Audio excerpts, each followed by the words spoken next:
toucher affectif, la présence au bout des doigts.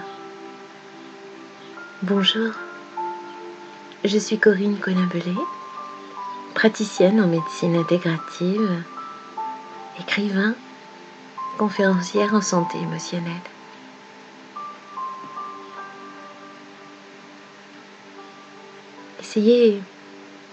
Essayons ensemble de comprendre le toucher, cet art délicat qui construit notre personnalité.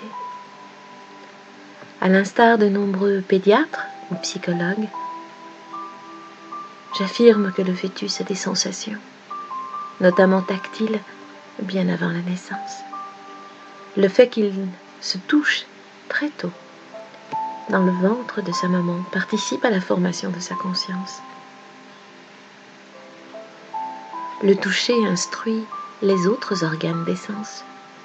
Ainsi, le nouveau-né entend les sons au moment de l'accouchement, cela même qu'il percevait est atténué dans le milieu intra-utérin. Ils vont s'accroître en même temps que quelque chose peut-être le tire et le touche.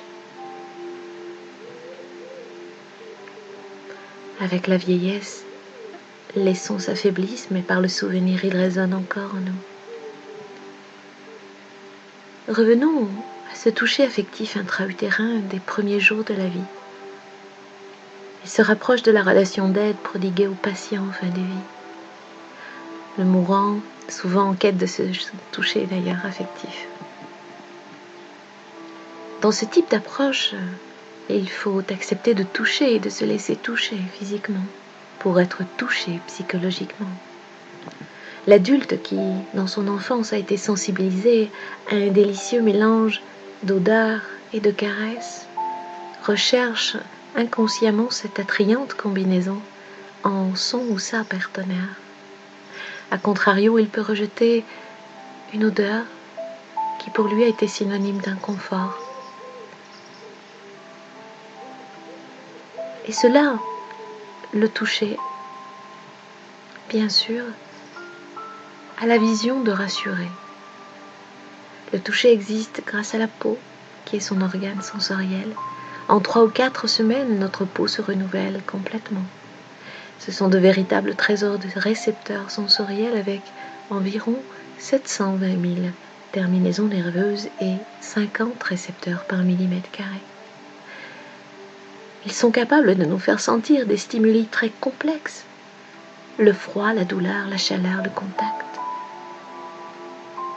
Pour montrer son amour, on frôle, on câline, on caresse. La peau est un des éléments essentiels du fondement de notre personnalité, interface entre ce qu'est l'individu et l'extérieur. Elle agit comme une carte d'identité. Sa couleur, les rides, les cicatrices, les tatouages, elle indique notre origine, notre vécu, notre souffrance, nos faits de gloire. La peau est un livre ouvert aux yeux de l'autre. À cet égard, je vous recommande le livre de Jody, Le corps comme objet d'art. Les rides reflètent notre personnalité, notre humeur, ainsi la ride du lion entre les sourcils signale un caractère anxieux. Les rides sont le témoignage d'une vie qui passe et ébranle mieux que tout discours le mythe de l'éternelle jeunesse. Les cicatrices qui racontent un chapitre de vie, qu'elles soient dissimulées du regard, représentatives d'un moment bien sûr glorieux de notre vie ou pratiquées volontairement par des scarifications rituelles, symbolisant la virilité. Dans le tatouage, ce terme créé à la fin du XVIIIe siècle émane des mots tahitiens ta, voulant dire dessin, et tatua, signifiant esprit. Il est mode d'expression, affirmation de personnalité, signe d'appartenance idéologique ou expérientielle commune, prisonnier ou militaire ou bande. Le contrôle du corps est un phénomène courant chez l'ado qui veut singulariser son corps en le narguant dans sa chair. Un certain nombre de spécialistes pensent que le toucher est le premier sens à apparaître et le dernier à disparaître. Dans toutes les espèces animales, le toucher est le seul sens présent. Il a une propriété de permanence. Nous pouvons nous isoler de tout, contact auditif, visuel, gustatif, odorant, mais pas du tact. Je vous recommande de lire Le Moi Peau du Dr Andrieux. Le toucher n'a pas besoin d'intermédiaire à la différence des autres sens pour être perçu. Effectivement, le goût exige l'humidité de la langue. L'ouïe et l'odorat ont besoin que l'air propage les ondes sonores et les molécules odorantes. La vue requiert la lumière pour saisir l'expression de l'autre. Le toucher est le sens de la certitude par excellence. Il confère la conscience de la réalité. Il matérialise les choses qui nous entourent, les rendant concrètes et réelles. Le toucher est immédiateté. En possédant une qualité de réflexivité, nous sommes dans l'expérimentation du touchant touché. Nous ne pouvons toucher l'autre sans nous toucher. À noter que la personne qui refuse ou qui craint le toucher réduit son espace et se concentre sur son propre corps. Cette attitude dénote très souvent un comportement introverti, de la timidité, une difficulté d'adaptation à son entourage, à son environnement. Ce peut être aussi une problématique non exprimée. En touchant l'autre, nous allons de notre corps vers le corps de l'autre, un corps social. Le corps s'étend par le contact, il pénètre un autre espace, d'où une extériorisation des sentiments. Se laisser toucher, c'est être capable de s'émouvoir, de s'ouvrir à soi-même et d'accueillir l'autre comme révélateur de nous-mêmes.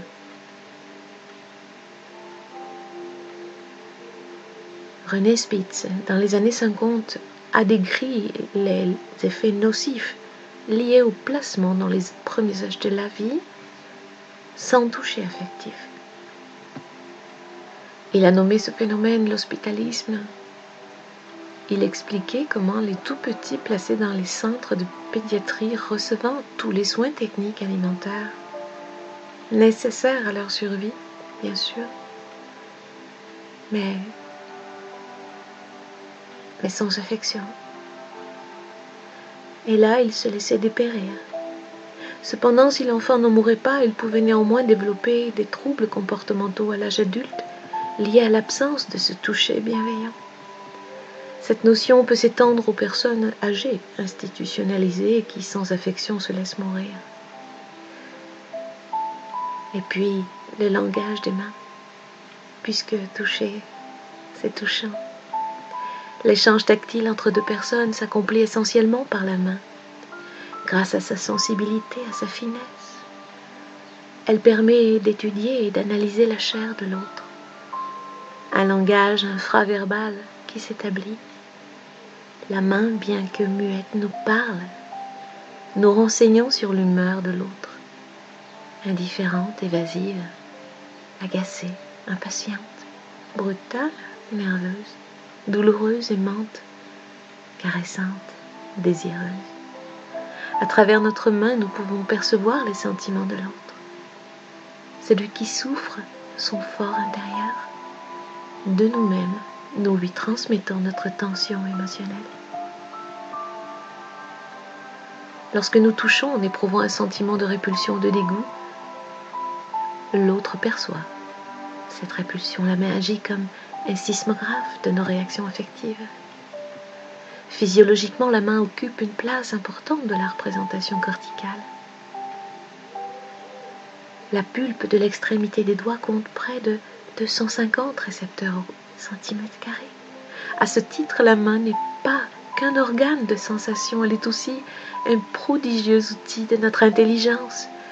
Elle aide notre cerveau à concevoir, à construire, car l'intelligence a besoin de la main pour développer.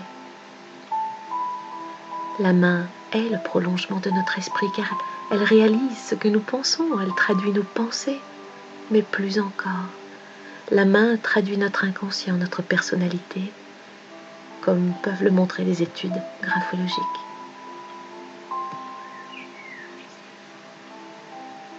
Qu'il soit un simple contact, un massage, une caresse, un baiser, un pincement, une étreinte, chaque toucher apporte son propre message entre le touchant et le touché. Nous pouvons percevoir l'émotion de l'autre par l'intensité, la durée, la fréquence, la prégnance, la localisation. Ces données déterminent le ton et la parole du langage tactile. Ainsi, une personne qui effleure rapidement sans un mot marque plus ou moins son indifférence, alors que celle qui caresse l'autre, en variant sa prégnance pendant de longues minutes, fait part de son attention et de son attachement. Le toucher permet de confirmer la parole. Par le contact, un fluide de vie circule et crée un lien vital. En associant un regard long et bienveillant au toucher, l'autre se sent considéré et revalorisé dans la requête. De tous les sens, le toucher est le plus empathique. Il établit la proximité avec l'autre. L'empathie n'est pas une imitation. Elle est la compréhension de la souffrance de l'autre. Le terme empathie est constitué de en signifiant dedans et de pathie, ce qu'on éprouve. L'empathie requiert disponibilité et sérénité émotionnelle. Le toucher empathique ne s'apprend pas, il demande du bon sens, de l'écoute, de l'intuition, de la créativité, de la présence. Certains thérapeutes pratiquent leur discipline comme une science et non comme un art. Ils ne lisent que les résultats d'examen, discutent entre confrères en omettant de toucher ou de discuter avec le malade et il peut se sentir alors nié ou ignoré dans sa crainte.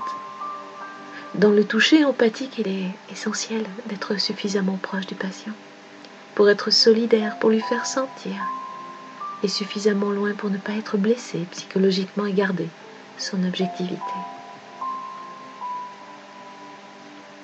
Dans la relation d'aide, l'esprit pénètre la barrière entamée pour comprendre et partager le ressenti de l'autre, mais il ne peut ni se fondre ni fusionner avec lui. Le toucher empathique réclame authenticité, chaleur humaine, respect, synchronie parfaite. Carl Rogers parlait de sincérité, d'intégrité, de transparence dans les rapports, de reconnaissance de l'indépendance de la personne, du respect de sa différence. La caresse, le toucher doux et tendre, amical, maternel, érotique. Elle se retrouve dans toutes les sociétés humaines. La caresse est vécue différemment entre celui qui la prodigue et celui qui la reçoit. Exprimant l'empathie ou la tendresse, la caresse apaise, elle détend, elle rassure. A contrario, dans la relation amoureuse, elle peut devenir stimulante, pour ne pas dire excitante. Les mouvements caressants de la main véhiculent des messages d'attention, de tendresse, d'amour. Les caresses apportent calme et réconfort. Elle peut être régressive lorsqu'elle est assimilée au souvenir de la caresse maternelle et protectrice. C'est ce type de caresse qui est le plus souvent recherché dans les moments ultimes. Le toucher relationnel affectueux qui rappelle les instants heureux de la petite enfance et l'union étroite, la symbiose avec maman. La caresse ainsi prodiguée peut être considérée alors comme un soin. De la maman qui étreint son nouveau-né au mourant à qui on tient la main, il est quasi indicible de traduire l'intensité de l'émotion qui touche l'être au plus profond de lui. Combien d'entre nous, quand les mots se taisent, ressentent cette tendresse, cette union du corps et de l'esprit qui s'exprime par ce lien tactile? Je suis, pour ma part, persuadée que le toucher peut être considéré comme le sens de l'humanité par excellence. Et je clôturerai peut-être ce moment avec vous par une citation de René Char que j'aime beaucoup. Je n'ai qu'à prendre ta main pour changer le cours de tes rêves. Merci.